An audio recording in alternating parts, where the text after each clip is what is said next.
今日咧，我會將佢咧講一講咧，就係我哋嘅空手道嘅。咁好似譬如一個打擊啦，咁啊首先我哋主要嘅拳法就係咧，我哋兩個拳骨咧係去嚟前嘅，然之後咧直接伸出去，跟住上翻嚟。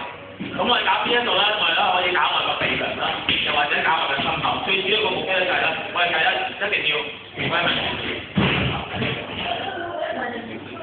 咁快咯，會做幾下快，你係第一分鐘收收，咁咧直接收手踭慢慢翻嚟呢一個動作。咁你嗰個咧就係火塵咁樣屈，第二一個，之後就叫做火塵咁樣屈。咁呢個動作咧，我哋咧係用手腕打出去，跟住收翻嚟，搞埋個臂梁，手腕搞翻出嚟。